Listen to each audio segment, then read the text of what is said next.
Bonjour les amis, bienvenue sur CYP Stories. Abonnez-vous à cette chaîne pour découvrir des histoires incroyables. N'oubliez pas d'aimer et de laisser un commentaire. Entrons dans le vif du sujet. Amaka se tenait au milieu de la somptueuse demeure de Kunal, se sentant comme une pièce égarée d'un puzzle parfait. Le grand lustre au-dessus de lui projetait une lueur dorée sur le sol en marbre immaculé et le parfum des fleurs fraîches flottait dans l'air. Tout dans la maison respirait la richesse, l'ordre et le contrôle, des choses qu'elle n'avait jamais connues dans sa vie chaotique et difficile. Ifeananya serrait la main de sa mère, ses petits doigts s'enfonçant dans la paume d'Amaka tandis qu'elle contemplait, les yeux écarquillés, cet environnement inconnu. « C'est trop grand, maman », murmura-t-elle d'une voix pleine d'incertitude. Amaka ne pouvait pas la blâmer. Elle aussi ressentait ce sentiment accablant de ne pas être à sa place. Kunal, toujours perspicace, remarqua leur hésitation et posa doucement une main rassurante sur le dos d'Amaka. « C'est chez toi maintenant » dit-il doucement en regardant la mère et la fille. « Vous n'avez pas à vous sentir comme des invités ici. » Mais comment aurait-elle pu faire autrement? Quelques semaines auparavant, elle nettoyait les sols des bureaux et vivait dans un studio où chaque bruit de la rue résonnait à travers les murs fins. Et maintenant, elle était là, entrant dans une vie qui ressemblait plus à un rêve qu'à la réalité. Cette première nuit chez Kunal fut la plus longue qu'Amaka ait vécue depuis des années. Elle était allongée, éveillée, dans l'immense lit qu'il lui avait préparé, les yeux rivés au plafond, l'esprit en ébullition. Tout en elle hurlait que c'était temporaire, qu'Ifeananya et elle finiraient par être renvoyées une fois que Kunal aurait compris que ce n'était pas la vie qu'il désirait. Mais ce qui l'effrayait le plus, c'était le faible et fragile espoir qui naissait en elle. Elle avait passé si longtemps à se protéger de la déception que la simple perspective du bonheur lui semblait étrangère, voire dangereuse.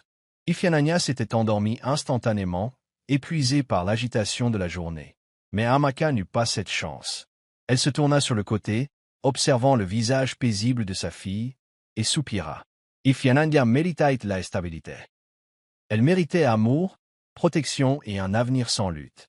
Si rester ici avec Kunal pouvait lui offrir cela, alors peut-être, juste peut-être, Amaka devait cesser de résister. Mais la question demeurait, pouvait-elle lui faire confiance? Pouvait-elle lui faire confiance? Le lendemain matin, Amaka se réveilla au son inhabituel du silence. Pas de voisins bruyants, pas de klaxons lointains provenant des rues bondées. Juste la paix.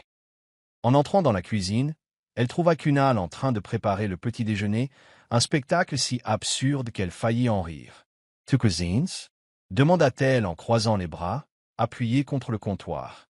Il sourit en retournant une crêpe. « Je suis pleine de surprises. » Quelques instants plus tard, Ifeananya courut dans la cuisine, toujours en pyjama, se frottant les yeux pour s'endormir. Lorsqu'elle vit le petit déjeuner, crêpes, œufs et fruits frais, son visage s'illumina. « Waouh! Maman, regarde !» s'exclama-t-elle en désignant les assiettes soigneusement disposées. Amaka se surprit à sourire malgré ses doutes. Ce n'était peut-être pas un si mauvais début? Après tout, peut-être, pour la première fois depuis longtemps, avait-il une chance de faire mieux. Kunal avait conclu des contrats de plusieurs millions de dollars, négocié avec des hommes d'affaires parmi les plus coriaces et bâti un empire de toutes pièces. Mais rien, absolument rien, ne l'avait préparé au défi de la paternité. Ifeananya était une énigme, un mélange de douceur et d'obstination qui lui rappelait trop Amaka. Il voulait qu'elle se sente à l'aise en sa présence, mais il comprit vite que séduire une enfant de 6 ans était bien plus difficile que de convaincre les membres du conseil d'administration de signer des contrats. Il essaya tout. Lui rapporter des cadeaux, lui proposer de l'accompagner faire les courses, et même lui demander quels étaient ses dessins animés préférés. Mais elle restait prudente, polie, mais distante. Cela le frustrait plus qu'il ne voulait l'admettre. Un soir, après une nouvelle tentative ratée de rapprochement, il trouva Amaka qui l'observait avec amusement. On ne peut pas acheter sa confiance, tu sais, le taquina-t-elle, assise à côté de lui sur le canapé. Kunal expira et se passa la main sur le visage. Et alors? Amaka sourit d'un air entendu. Tu es présent. Chaque jour. Tu la laisses venir à toi quand elle est prête. Kunal a suivi son conseil à la lettre. Au lieu de forcer la connexion, il s'est simplement rendu présent. Il est allé chercher Ifeananya à l'école quand Amaka était occupée, l'a aidé à faire ses devoirs et a même regardé un épisode entier de son dessin animé préféré, sans rien comprendre. Petit à petit, il a commencé à constater un changement. Ifeananya s'est rapprochée de lui lorsqu'il regardait la télévision. Elle a commencé à lui poser de petites questions, comme sa couleur préférée ou s'il avait déjà eu un animal de compagnie. C'était un progrès, mais la véritable percée survint un soir où Kunal la trouva en train de lutter pour atteindre un livre sur l'étagère. Sans réfléchir, il la souleva pour qu'elle puisse l'attraper. Au lieu de s'écarter, elle rit doucement, l'enlaçant spontanément du cou avant de s'enfuir. Kunal resta assis là un long moment, stupéfait. C'est à ce moment-là qu'il réalisa quelque chose de profond. Il n'était pas simplement en train de tomber amoureux d'Amaka. Il tombait lui aussi amoureux d'Ifeananya. Mais l'attachement grandissant de Kunal à sa nouvelle famille déplaisait à tout le monde. Ses amis et collègues commencèrent à chuchoter, certains allant même jusqu'à faire des remarques brutales sur la place d'Amaka dans sa vie. « Tu es sûr de toi, Kunal ?» demanda un après-midi son associé, Tinde. « C'est une femme formidable, mais est-elle vraiment faite pour toi ?» Et l'enfant? Le visage de Kunal s'assombrit. « Fais attention à ce que tu dis, Tinde, l'avertit-il. » Il n'avait pas réalisé à quel point il était devenu protecteur jusqu'à cet instant. Ifeananya n'était pas qu'une enfant. Elle était désormais son enfant, que les autres le voient ainsi ou non. Cette nuit-là, alors qu'il bordait Ifeananya, elle lui prit la main, ses petits doigts enserrant les siens. « Bonne nuit, papa, murmura-t-elle d'une voix endormie. Kunal sentit son soufflet se bloquer. Elle ne l'avait jamais appelé ainsi auparavant. Il déglutit difficilement et lui serra doucement la main. « Bonne nuit, ma chérie. » Et d'un seul coup, son monde a basculé. Ifeananya n'était plus seulement une partie de sa vie, elle en était le sens. Et pour la première fois, Kunal savait exactement où était sa place. Kunal savait que sa vie avait changé irrémédiablement, mais il n'en avait pas réalisé l'ampleur jusqu'à ce qu'il se retrouve dans une nouvelle réunion d'affaires importante, distrait par le projet scolaire d'Ifeananya. Il était censé se concentrer sur la finalisation d'une fusion lucrative, mais il ne pensait qu'à l'enthousiasme qu'elle avait éprouvé pour la présentation de sa classe. Amaka l'avait mentionné en passant ce matin-là, mais la fierté dans les yeux d'Ifeananya l'avait accompagné toute la journée. Il s'était promis d'être présent. Cependant, à mesure que la réunion s'éternisait, il sentait le poids familier de la responsabilité peser sur lui. Cet accord était important, l'avenir de son entreprise en dépendait. Pourtant, pour la première fois, cela ne lui semblait pas aussi important que la promesse qu'il avait faite à Ifeananya. Lorsque son assistant lui murmura que sa voiture était prête à l'emmener à l'école, il sentit une lutte intérieure faire rage en lui. L'ancien Kunal, le PDG qui ne fléchissait jamais, ne faisait jamais de compromis, serait resté. Mais cette nouvelle version de lui-même? Il se leva au milieu de la réunion, ignorant les visages stupéfaits autour de la table. « Messieurs, continuons demain, » annonça-t-il. « J'ai quelque part où aller. » Le trajet jusqu'à l'école d'Ifeananya était tendu. Kunal avait bâti son empire en étant présent dans tous les aspects de son entreprise, et pourtant, il se retrouvait là, abandonnant un contrat de plusieurs millions pour assister à une présentation pour enfants.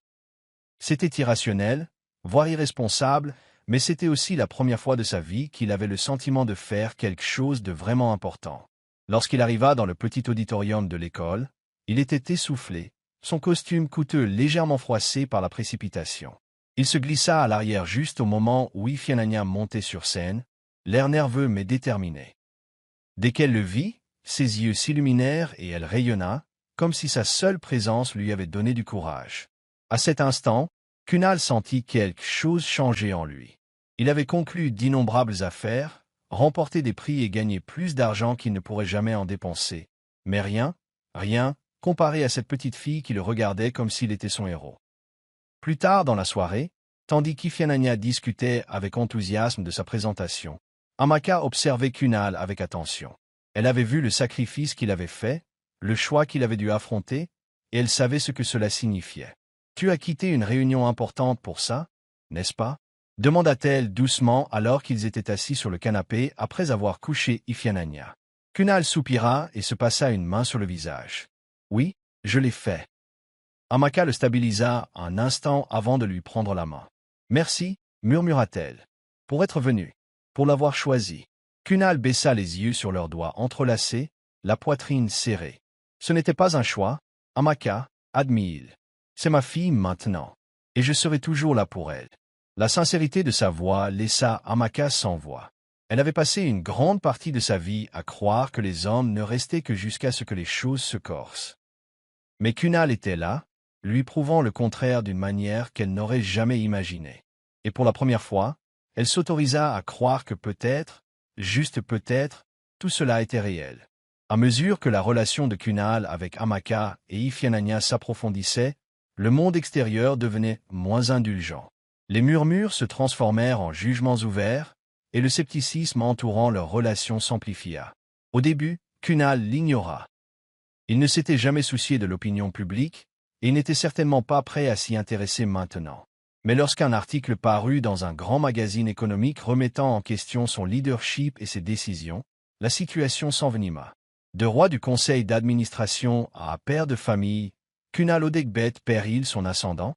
Le titre le raillait, accompagné d'une photo de lui à l'école d'Ifeananya. Ce n'était plus de simples ragots, c'était une atteinte à sa crédibilité. Les membres de son conseil d'administration ont convoqué une réunion d'urgence, se demandant si ses priorités étaient toujours en phase avec la vision de l'entreprise. « Kunal, tu as toujours été un requin, » dit son associé. « Mais ces derniers temps, tu es plus doux. On se demande si tu as toujours l'instinct du tueur. » Kunal serra les mâchoires, la colère bouillonnant sous la surface. « Donc, parce que j'ai une famille, je suis faible, rétorqua-t-il. Parce que je choisis de me préoccuper d'autre chose que de l'argent, je perds mon avantage. » Le silence retomba dans la salle. En vérité, Kunal comprenait leurs inquiétudes. Il avait changé, et cela se reflétait dans sa façon de gérer son entreprise. Mais il ne comprenait pas qu'il n'avait pas perdu sa force, qu'il avait simplement redéfini ce que signifiait la force pour lui. Au lieu de riposter, il prit une grande inspiration et leva les yeux vers la salle. « Je tiens à être clair, » dit-il. « Je continuerai à diriger cette entreprise comme je l'ai toujours fait, avec efficacité, succès et sans compromis. Mais je serai aussi un père pour ma fille. Si cela vous met mal à l'aise, alors peut-être que ce n'est pas moi le problème, mais vous. » Le message était clair. Il ne s'excuserait pas d'être père de famille. Ce soir-là, il trouva Amaka sur le balcon, contemplant les lumières de la ville. « J'ai vu l'article, » murmura-t-elle en la rejoignant. « Les gens se retournent contre toi à cause de nous. » Kunal expira, s'appuyant contre la rambarde. « Laisse-les parler, » dit-il fermement. « J'ai bâti cette entreprise. J'ai tout gagné. Et s'ils pensent qu'être avec toi et Ifeananya me rend faible, alors ils ne m'ont jamais compris. » Amaka se tourna vers lui, les yeux emplis d'émotion. « Mais que se passerait-il s'ils essayaient de te repousser ?» Kunal sourit légèrement et prit ses mains dans les siennes. « Puis j'ai construit quelque chose de nouveau, quelque chose de mieux. » Il marqua une pause, son pouce effleurant ses jointures. « Mais je ne te perdrai pas. Ce n'était pas envisageable. » La conviction dans sa voix coupait le souffle à Amaka. Pour la première fois, elle réalisa que Kunal ne se battait pas seulement pour elle, mais pour eux. La phase de lune de miel de la nouvelle dynamique familiale s'est brutalement interrompue lorsqu'Ifeananya est tombé malade. Tout a commencé par une simple fièvre, rien d'alarmant au début, mais elle a rapidement dégénéré en quelque chose de plus grave. Les pires craintes d'Amaka se sont réalisées lorsqu'ils l'ont emmenée d'urgence à l'hôpital, où le médecin a annoncé qu'il fallait faire des examens. Kunal, qui avait été fort malgré tout, parut soudain impuissant. Alors qu'ils étaient assis dans la salle d'attente de l'hôpital, Amaka découvrit chez lui une facette de la peur qu'elle n'avait jamais vue auparavant. Ses doigts étaient si serrés que ses jointures blanchirent. Elle lui prit la main, lui offrant un réconfort silencieux. « Elle est forte, » murmura-t-elle. « Tout ira bien. » Kunal déglutit difficilement et hocha la tête, mais elle pouvait lire l'inquiétude sur son visage. Les heures lui semblaient des jours, mais lorsque le médecin apparut enfin, son expression était rassurante. Elle souffrait d'une grave infection, mais nous l'avons détectée à temps. Elle devra rester quelques jours, mais elle ira bien. Un soulagement si intense envahit Amaka qu'elle faillit s'effondrer. Kunal expira brusquement, les épaules affaissées. Mais le moment n'était pas terminé. Lorsqu'ils entrèrent dans la chambre d'Ifeananya, elle était réveillée, petite et fragile dans son lit d'hôpital. « Maman » murmura-t-elle d'une voix rauque. Amaka se précipita à ses côtés et lui caressa les cheveux. Puis le regard d'Ifeananya se porta sur Kunal, et elle leva les bras. Sans hésitation, il s'avança, la serrant dans ses bras avec une tendresse qui fit fondre le cœur d'Amaka. « Tu nous as fait peur, princesse » murmura-t-il en déposant un baiser sur son front. Cette nuit-là, Alors que Kunal et Amaka étaient assis ensemble dans la chambre d'hôpital, regardant Iphigénia dormir, Amaka réalisa quelque chose. Elle n'était plus seule. Pour la première fois de sa vie, elle avait quelqu'un qui portait son fardeau à ses côtés, qui ne fuyait pas les difficultés. Kunal avait endossé son rôle de père sans hésitation, sans crainte, et elle savait maintenant, sans l'ombre d'un doute, que ce n'était pas temporaire. C'était réel. C'était une éternité. Kunal avait toujours eu le contrôle de son entreprise, de sa vie, de ses décisions. Mais être parent était un tout autre défi, sans contrat ni négociation. Le séjour d'Iphigénia à l'hôpital l'avait bouleversé plus qu'il ne voulait l'admettre. Même après sa sortie, il se surprit à la surveiller, observant chacun de ses mouvements comme s'il s'attendait à un incident.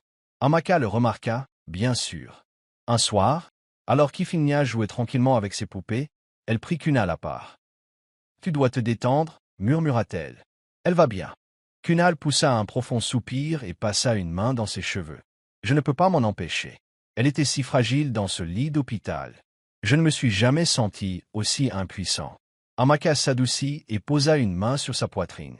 Je sais, mais la surveiller ne la protégera pas. Elle a besoin de se sentir à nouveau normale. Le véritable test a eu lieu lorsqu'Iphigénia a demandé à retourner à l'école. Kunal hésita, son esprit se mit à réfléchir à tout. Et si elle retombait malade? Et si elle n'était pas prête? Amaka haussa un sourcil. Et si elle allait bien? Kunal, elle est plus forte que tu ne le penses. C'était l'une des choses les plus difficiles qu'il ait eu à faire, mais il accepta. Ce matin-là, en la déposant à l'école, Kunal eut l'impression d'être au bord du gouffre. Iphigénia, quant à elle, était tout sourire, ravie de revoir ses amis.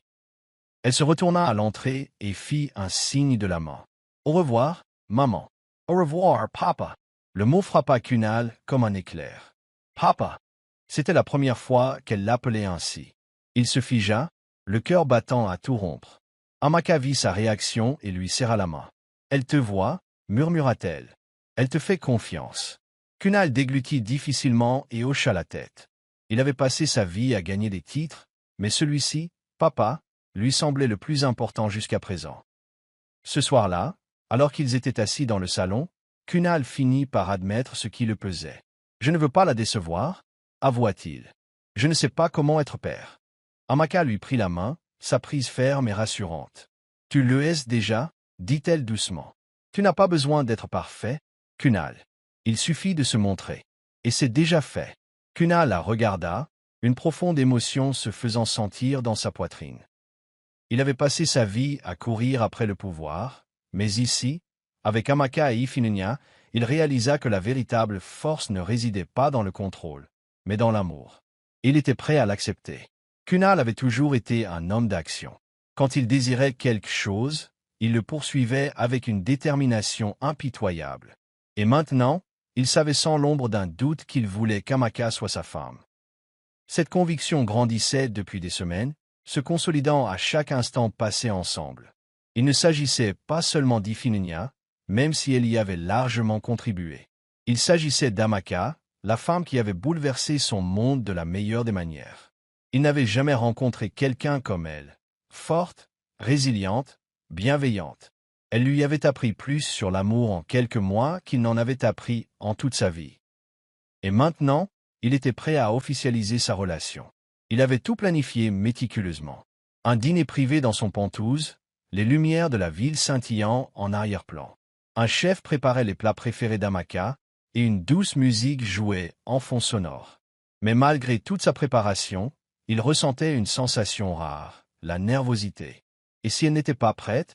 Et si elle refusait? Quand Amaka arriva, elle fut déconcertée par la situation.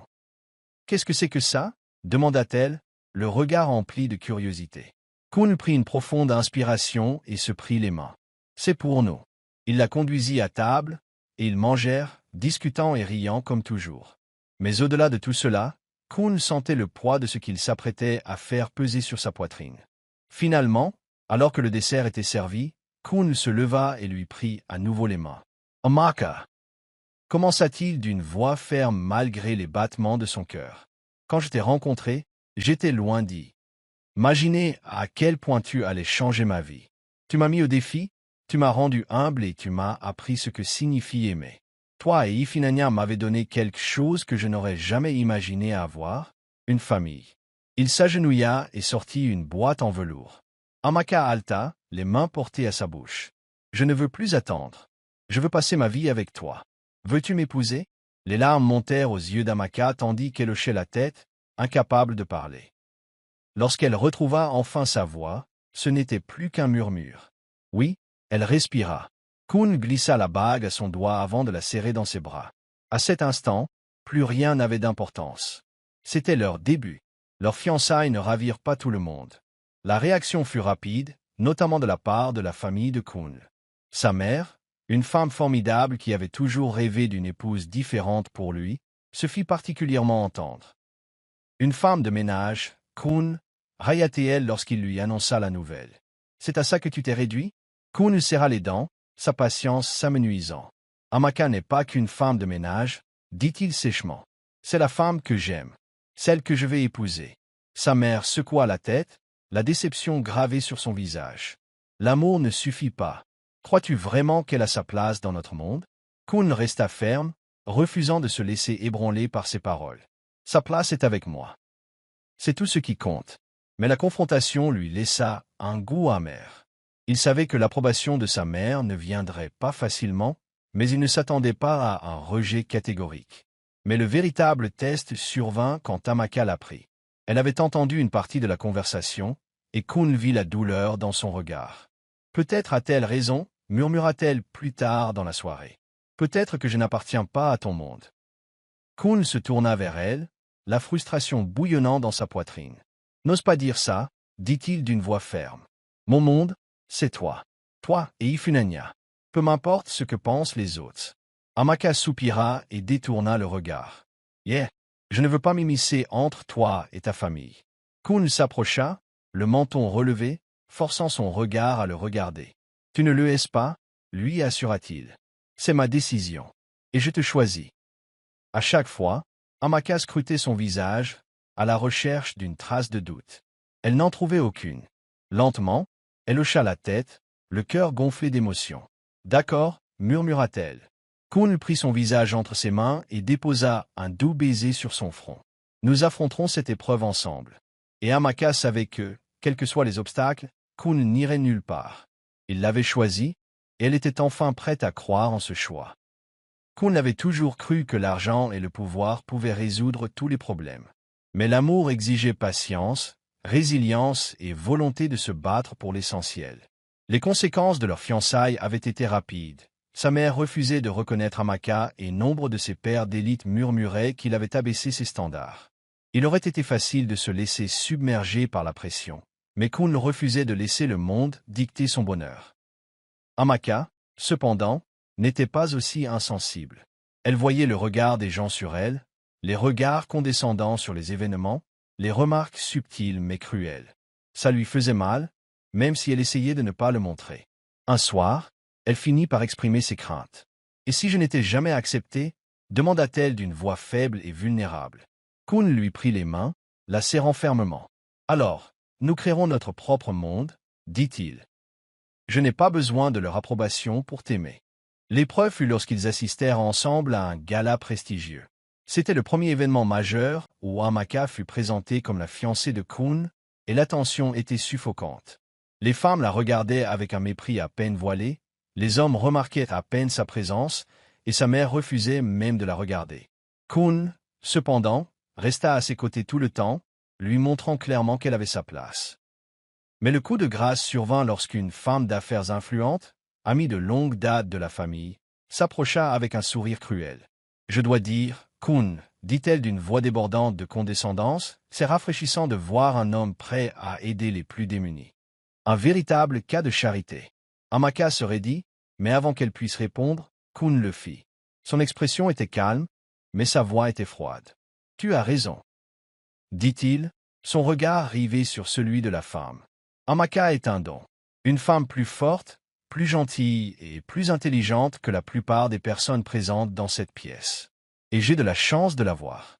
La femme hésita, prise au dépourvu par sa défense inébranlable, tandis qu'Amaka sentait son cœur se gonfler d'émotion. Ce soir-là, en rentrant chez elle, Amaka finit par se défaire de ses doutes. Tu pensais ce que tu as dit? Demanda-t-elle, encore bouleversée par les événements de la soirée. Kun se tourna vers elle, le regard doux mais ferme. Chaque mot était un murmure. Amaka, tu n'as pas à faire tes preuves auprès de qui que ce soit. Surtout pas auprès d'eux. Une larme coula sur sa joue et Kun l'essuya doucement. Tu es suffisante, murmura-t-il. Pour la première fois, Amaka y croyait vraiment. Et en s'endormant dans ses bras cette nuit-là, elle savait que quoi que le monde leur réserve, ils y feraient face ensemble. La vie prit un nouveau rythme. Malgré les difficultés extérieures, Amaka et Kun bâtirent quelque chose de magnifique. Un foyer empli de rire, d'amour et d'une promesse tacite de toujours se soutenir l'un l'autre. Ifunanya, inconsciente des conflits sociaux qui les entouraient, s'épanouit en présence de Kun. Il l'emmenait à l'école tous les matins, l'aidait à faire ses devoirs et satisfaisait sa curiosité sans fin. C'était un côté de lui qu'Amaka n'avait jamais soupçonné, mais qui la remplissait de chaleur. Un soir, alors qu'ils étaient assis ensemble dans le salon, Ifunanya grimpa sur les genoux de Kun, ses petites mains jouant avec les boutons de sa chemise. « Papa » dit-elle en le regardant avec un regard innocent. Le cœur de Kun se serra à ce mot, il ne se lasserait jamais de l'entendre. « Oui, princesse. » Ifunanya hésita avant de demander. « Veux-tu bientôt épouser maman ?»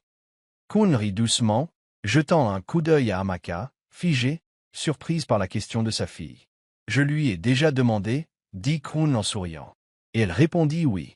Le visage d'Ifunanya s'illumina. Alors, quand est le mariage? Kun jeta un coup d'œil à Amaka, lui demandant silencieusement si elle voulait répondre. Amaka, encore en train de digérer l'instant, s'éclaircit la gorge. « Bientôt, mon cœur, dit-elle doucement. On est encore en train de tout planifier. Ifunanya fronça le nez. Je peux porter une robe de princesse. Kun rit et déposa un baiser sur son front. Tu peux porter ce que tu veux, mon amour. Ifunanya rayonnait, satisfaite de la réponse. Mais après s'être couchée, Kun se tourna vers Amaka en haussant un sourcil. Elle a raison, tu sais, dit-il. On devrait fixer une date. Amaka se mordit la lèvre, l'incertitude luisant dans le regard. C'est juste que je ne veux pas d'un grand mariage. Pas après tout ça. Kun l'a compris. Elle ne voulait pas être exhibée devant des gens qui ne feraient que la juger. Alors, on reste discret, a-t-il suggéré. Juste nous, Ifunanya, les amis proches et la famille, ceux qui se soucient vraiment d'elle. Amaka laissa échapper un soupir de soulagement. Ça sonne juste. Kun la serra contre lui et déposa un baiser sur son front. Puis tout s'est arrangé. Et comme ça, leur mariage n'est plus devenu une question d'attente sociale, mais d'amour, de famille et d'avenir qu'ils construisaient ensemble. Organiser un mariage aurait dû être une expérience joyeuse. Mais pour Amaka, cela s'est accompagné d'un stress inattendu. Si Kun a tenu sa promesse de rester discret, il restait encore la logistique pour trouver les lieux, les invités et l'inévitable intrusion de sa famille. Sa mère refusait toujours de reconnaître les fiançailles, indiquant clairement qu'elle n'avait aucune envie d'y assister. Qu'elle reste à l'écart, dit Amaka un soir d'une voix ferme. Je ne la supplierai pas d'approuver. Kun respectait sa position, mais il savait aussi que cela la blessait. Il le voyait à sa façon de serrer les mâchoires dès que le nom de sa mère était mentionné, à sa façon d'éviter d'aborder les détails du mariage qui concernaient la famille. Le véritable problème, cependant, venait d'une source inattendue, le passé d'Amaka. Un après-midi, alors qu'elle finalisait la liste des invités, elle reçut un message qui la glaça. Il venait du père biologique d'Ifunanya. « J'ai entendu dire que tu allais te marier. Il faut qu'on parle. » Les mains d'Amaka tremblaient en lisant et en relisant les mots. Elle n'avait jamais beaucoup parlé à Kun du père d'Ifunanya, si ce n'est qu'il les avait abandonnés alors qu'elle était enceinte. Et maintenant, après des années de silence, il voulait parler. La panique la tenaillait. Et s'il voulait la garde? Et s'il essayait d'emmener Ifunanya? Lorsque Kun rentra chez lui ce soir-là, il remarqua immédiatement que quelque chose n'allait pas. « Que s'est-il passé » demanda-t-il, l'inquiétude lisant sur son visage. Amaka hésita, mais elle savait qu'elle ne pouvait pas le lui cacher. Elle lui tendit son téléphone et le laissa lire le message. L'expression de Kun s'assombrit, sa prise sur l'appareil se resserrant. Que veut-il? Amaka secoua la tête, la peur se lisant dans son regard. Je ne sais pas, mais je ne peux pas le laisser gâcher ce que nous avons. Kun lui prit le visage entre ses mains, d'une voix ferme mais douce. Il ne le fera pas. Je ne le laisserai pas faire. Amaka le regarda dans les yeux, en quête de réconfort. Et à cet instant, elle réalisa qu'avec Kun à ses côtés, elle n'était pas seule dans ce combat. Quoi qu'il advienne, ils l'affronteraient ensemble. Amaka avait passé des années à enfouir les souvenirs du père d'Ifunanya, se persuader que son absence avait été une bénédiction plutôt qu'une blessure. Elle avait appris à survivre sans lui, à construire une vie où son existence n'était plus que l'ombre d'un passé qu'elle ne reconnaissait plus. Mais maintenant, avec un simple message, il avait brisé l'illusion de la distance. Le poids de ces mots pesait sur sa poitrine, suffocant et implacable. Elle aurait voulu l'ignorer, effacer le message et faire comme s'il n'était jamais arrivé, mais elle savait qu'il n'était pas arrivé. Les hommes comme lui ne disparaissaient pas comme ça. Ils rôdaient en arrière-plan, attendant le moment où ils pourraient reprendre le contrôle. Elle était assise dans le salon faiblement éclairé, téléphone à la main, réfléchissant à sa prochaine décision. Quand Kun parla enfin, sa voix était calme, mais teintée d'une pointe de protection. « Il faut qu'on découvre ce qu'il veut. » Amaka hésita avant d'acquiescer. « Mais je ne veux pas qu'Ifunanya s'approche de lui. » Kun lui prit la main, et son contact la terrassa. « Elle ne le sera pas. Tu n'es pas seul dans cette situation, Amaka. Nous allons régler ça ensemble. » Le lendemain, Kun utilisa ses relations pour découvrir où se trouvait l'homme. Ce qu'il découvrit ne fit qu'accentuer le malaise d'Amaka. Le père d'Ifunanya, Shuka, avait connu des moments difficiles. Autrefois homme d'affaires prometteur, il avait dilapidé sa fortune dans des entreprises inconsidérées et des dettes douteuses. Il était maintenant ruiné, désespéré de trouver une bouée de sauvetage. Quand Amaka entendit les détails, son estomac se noua. « Alors, ce n'est pas à cause d'Ifunanya, murmura-t-elle, l'amertume dans la voix indéniable. C'est une question d'argent. » L'expression de Kun se durcit. C'est bien ce qu'il semble. Le cœur d'Amaka battait la chamade, mêlé de soulagement et de rage. Soulagement parce qu'il n'était pas là pour récupérer Ifunanya, mais rage parce qu'il avait l'audace de ne revenir que lorsqu'il avait besoin de quelque chose.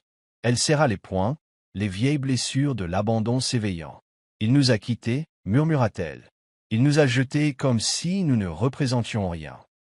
Et maintenant, il pense pouvoir revenir comme ça. » Kun lui serra doucement la main. « Il n'a aucun pouvoir ici, Amaka.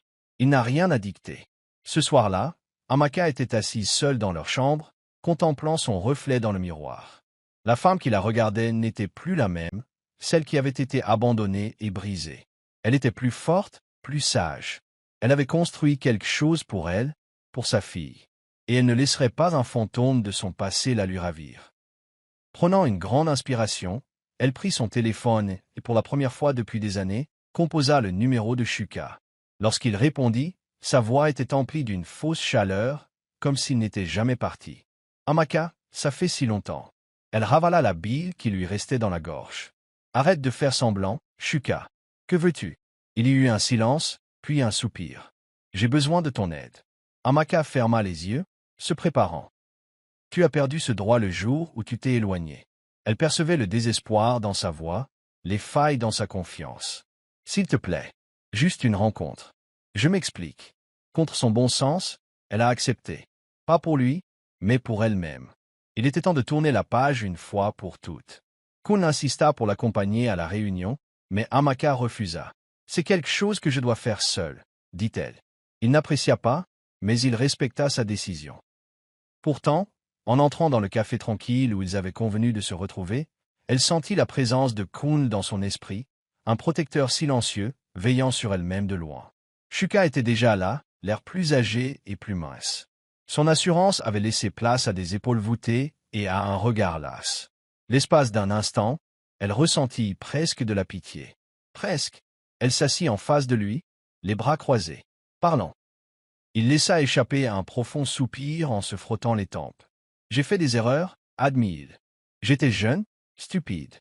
Je ne savais pas comment être père, alors j'ai couru. » Amaka ricana, la colère bouillonnant dans sa peau. « Tu n'as pas juste couru. Tu nous as effacés. As-tu la moindre idée de ce que c'était que d'élever un enfant seul, de lutter pour garder un toit pendant que tu vivais ta vie ?» Shuka détourna le regard, la honte visible sur son visage. « J'étais un lâche. » murmura-t-il. « Et je le regrette chaque jour. » Elle n'a pas été touchée.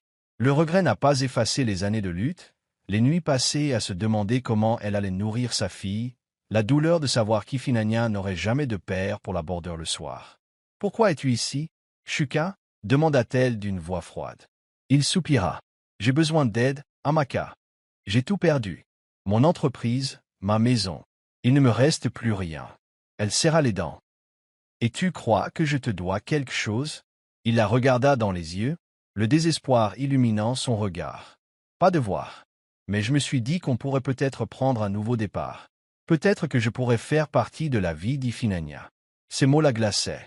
Elle se leva brusquement et frappa la table des mains. « Ce n'est pas à toi de décider, siffla-t-elle. Tu es parti. Et Ifinanya, elle ne sait même pas que tu existes. Elle a un père. Un vrai. Quelqu'un qui ne l'avait pas abandonné. » Shuka cligna des yeux, prise au dépourvu. « Tu parles de Kumal ?» Amaka hocha la tête, le feu brûlant dans ses yeux. « Oui, et que ce soit clair, tu ne t'approcheras pas de ma fille.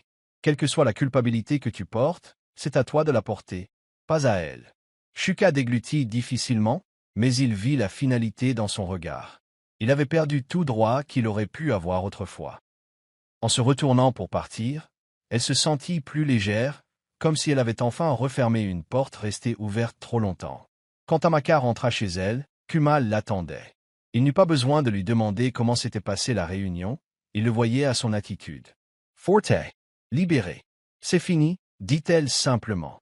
Kumal ouvrit les bras et elle s'y jeta, posant sa tête contre sa poitrine. Il voulait de l'argent, n'est-ce pas? Demanda Kimmel. Amaka hocha la tête. Et une place dans la vie d'Ifinanya. Kimmel s'y rated. Il n'obtiendra ni l'un ni l'autre. Elle leva les yeux vers lui, un doux sourire aux lèvres. Je le lui ai déjà dit. Kumal expira et déposa un baiser sur son front. Je suis fier de toi. Ce soir-là, alors qu'ils étaient assis sur le canapé, Ifinanya grimpa sur les genoux de Kumal, Rikan entendit qu'il la chatouillait. Amaka les observait, le cœur gonflé. C'était sa famille. Ni parfaite, ni traditionnelle, mais authentique. Kumal, dit-elle doucement. Il leva les yeux. Oui, elle hésita, puis sourit. Fixons une date. Son visage s'illumina et il l'attira dans un baiser. Ifinanya applaudit avec enthousiasme, même si elle ne comprenait pas bien ce qui se passait. « On se marie » demanda-t-elle avec empressement. Amaka rit et hocha la tête. « Oui, bébé. Nous le sommes. » Kumal la serra contre lui, le regard empli d'amour. « Plus de fuite » demanda-t-il. Amaka secoua la tête. Plus besoin de fuir. Elle avait affronté son passé, lutté pour son avenir, et maintenant elle était prête à l'accepter. Avec Kumal à ses côtés, elle était sûre d'une chose, c'était la vie qu'elle avait choisie. Et elle ne changerait rien. Dès qu'ils fixèrent la date, Amaka sentit le poids de la réalité peser sur ses épaules. Elle avait toujours imaginé son mariage comme un événement modeste et intime, une cérémonie tranquille avec seulement les personnes qui comptaient vraiment. Mais Kumal était un homme de prestige, et leur union était déjà au cœur des conversations de la haute société de Lagos. Dès que la nouvelle a éclaté, les appels ont afflué. Famille, amis, associés et même de parfaits inconnus qui ont soudain voulu faire partie de leur histoire. C'était pour le moins bouleversant. Kumal, sentant son malaise, lui prit les mains et sourit. « C'est notre jour, Amaka. Celui de personne d'autre. On fera comme tu veux. » Ces paroles la calmèrent, mais au fond d'elle, elle savait que ce ne serait pas si simple. Sa mère, pour sa part, avait des idées très différentes. Le lendemain matin, elle arriva chez eux sans prévenir, armée de magazines de mariage et d'une liste des organisateurs de mariage les plus prisés. « Ce sera le mariage de l'année », déclara-t-elle en s'installant sur le canapé avec un air d'autorité. « Les gens vont parler, et il faut leur donner matière à discussion. » Amaka serra les mâchoires, s'efforçant de garder son calme. Elle appréciait l'enthousiasme de la mère de Kumal, mais c'était précisément ce qu'elle voulait éviter, un spectacle. Kumal, toujours médiateur, posa une main douce sur l'épaule de sa mère. « Maman, on fait simple, dit-il fermement.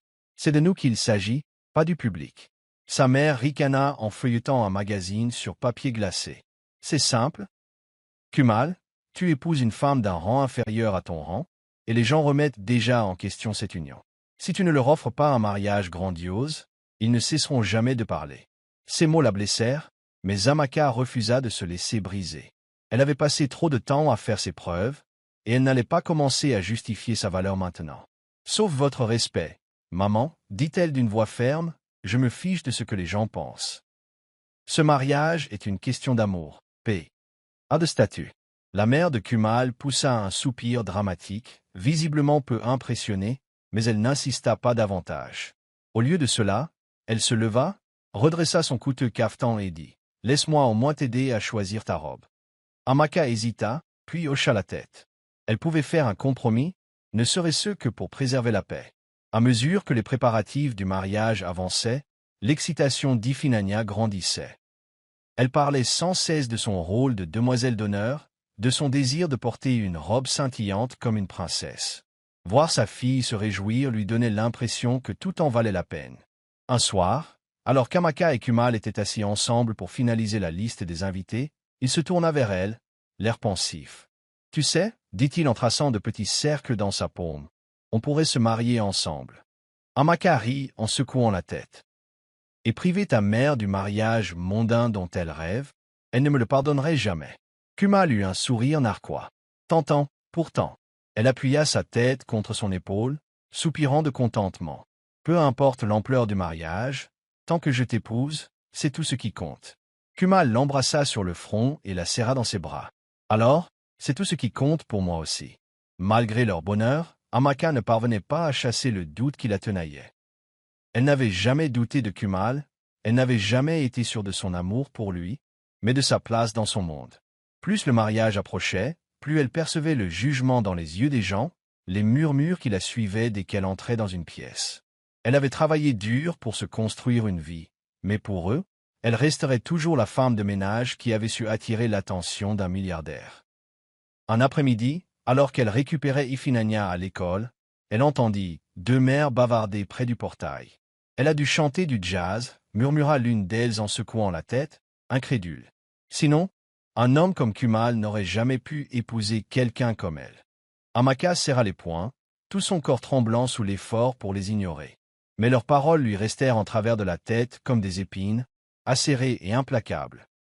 Ce soir-là, elle se retrouva assise près de la fenêtre, à contempler les lumières de la ville, perdue dans ses pensées.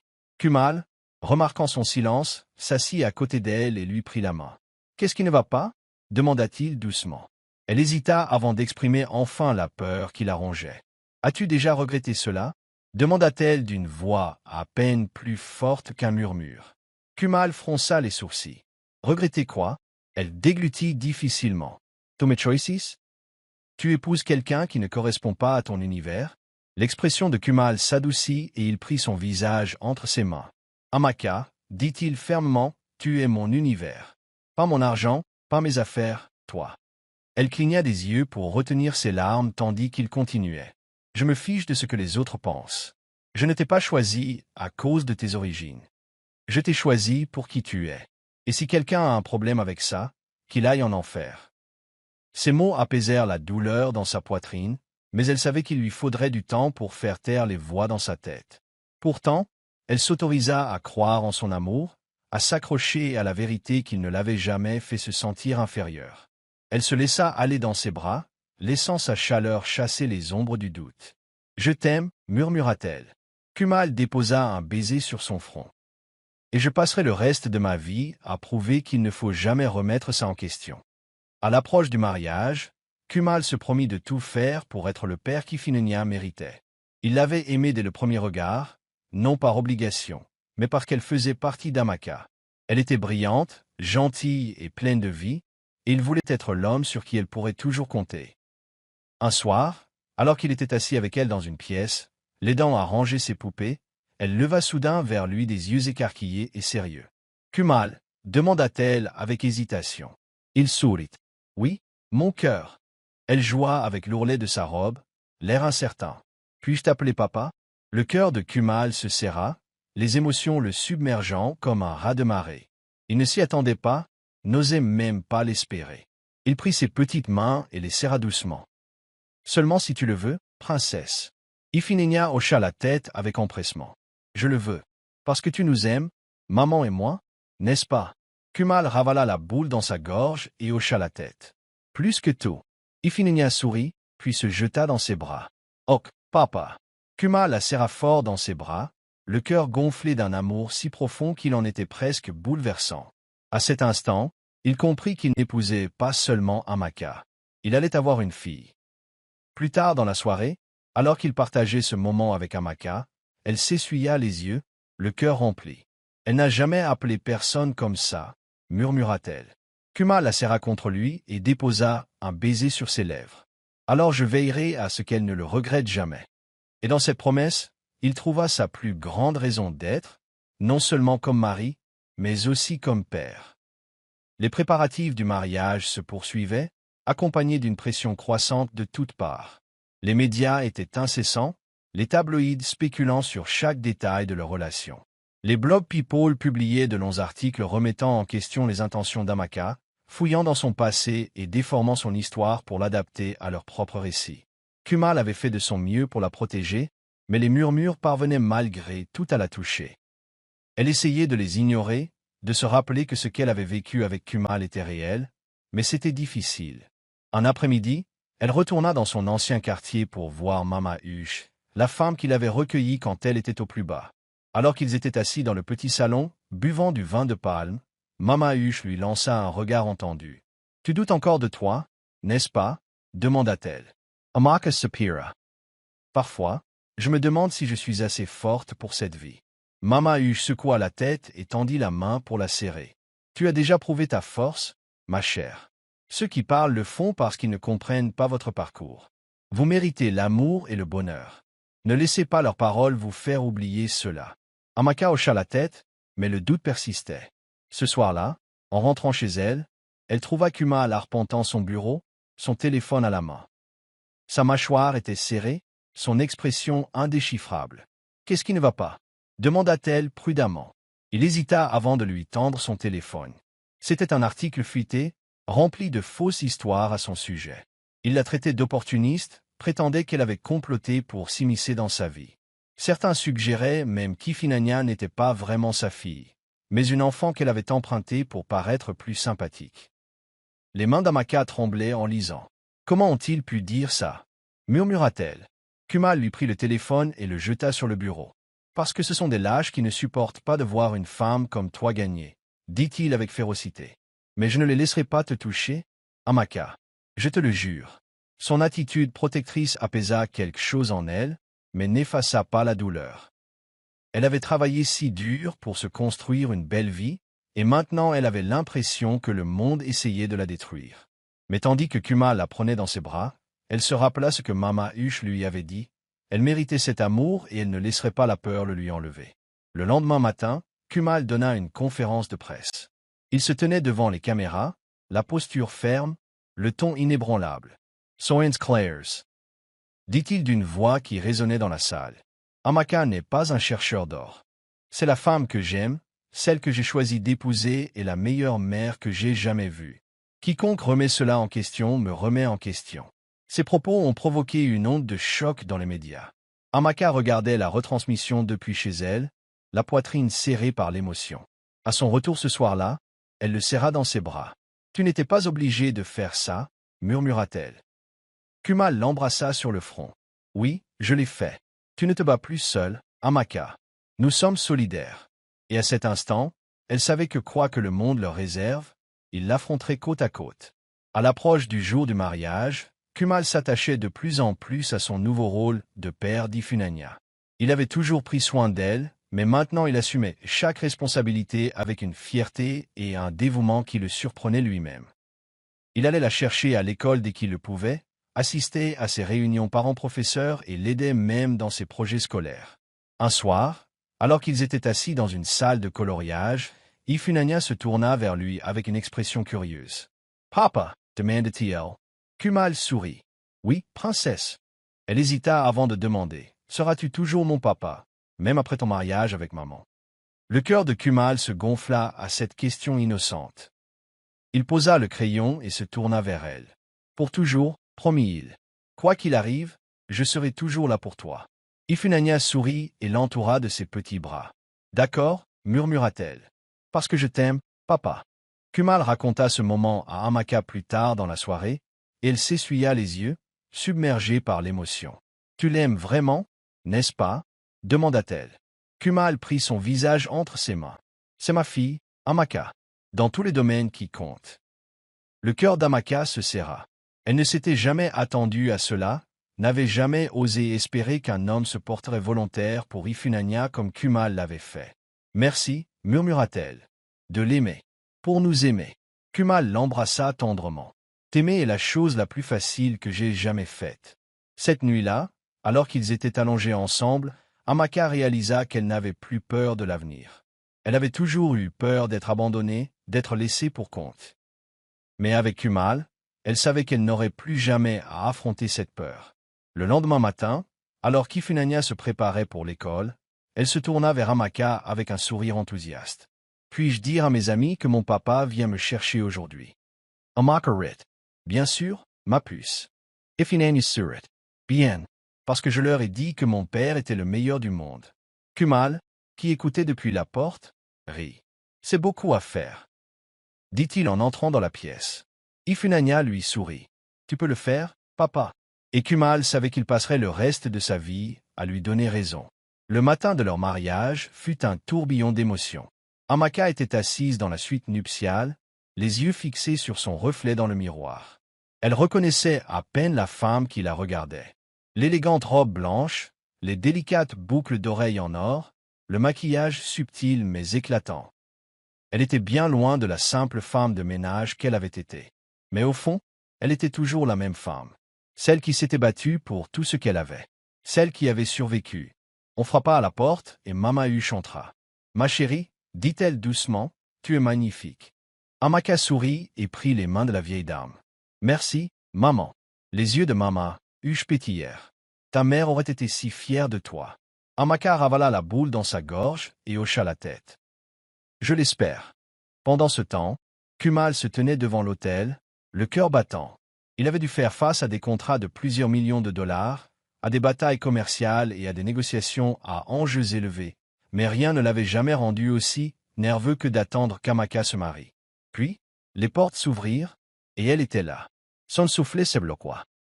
Elle était éblouissante, mais ce n'était pas seulement sa beauté, c'était la force de son regard, la confiance tranquille de ses pas. Elle marchait vers lui. Lorsqu'elle l'atteignit, il lui prit les mains, la serrant fermement. « Tu es à couper le souffle, murmura-t-il. Amaka sourit, les yeux brillants de larmes retenues. « Et tu es à moi, murmura-t-elle en retour. Alors qu'ils échangeaient leurs vœux, Kumal regarda Ifunanya, qui se tenait entre eux comme leur demoiselle d'honneur, et ressentit un immense sentiment de paix. C'était sa famille, désormais. Sa maison. Et tandis qu'il embrassait Amaka, scellant leur éternité, il savait que ce n'était que le début.